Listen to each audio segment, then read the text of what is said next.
يقول سوريا موطن فخر والرجال هي وطنها، وسوريا أم الأسد والأسد هو ابنها، سوريا إلى الأبد ما تقرق سفنها، تحيا بعزم قائدها ابن الأسد بشار. وقرضاوي كلب النبح ينبح وراء عرعور، عرعور لوط ونذل بالوطن ماله دور. قربان أبو من نقط ما هزت رموش صقور، قربان أبو من نقط صدت فعلها نسور، نسور تحمى الوطن وتحمي شرف هالدار. والدار هي الوطن ومحصنة من ذياب، والشام من النبي حدث عليها علي، وتعيش دوم بأمان ولا يمر بها إرهاب، محمية من الله ومن النبي المختار. وتاريخ يشهد لنا بتشرين.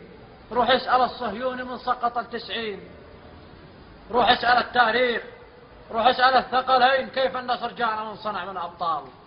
ومو احنا ندمر بلد نكون احنا البنينا، ولا احنا نخرب وطن برواحنا فدينا، ولا احنا نقطف فرد من دمنا سقيناه. روح ارجع يا معتدي دور بلاد انذال. سوريا ما هي اسم ولا مصور بالحبر الرسم، ضباط بها صقور وجنديها اقسم قسم. من ارضك يا فرات للساحل حتى القمم، يرفع بايد النصر واسم الاسد بشار.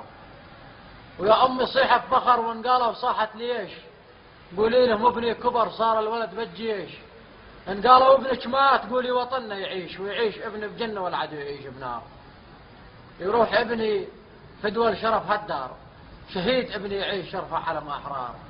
يرفع بايده الراس يذبح بايده شرار، اشرار تريد الخراب وترمي حطب على النار.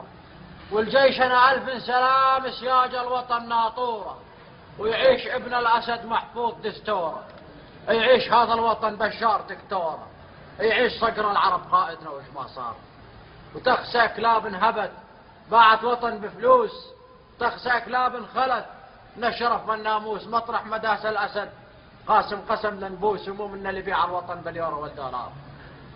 يعيش هذا الوطن، يعيش هذا الوطن ويعيش بانيه، يعيش فوق النجم بشار راعيه.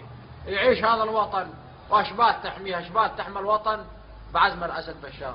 الشاعر العسكري في يد عقاب عبد الله. شكرا.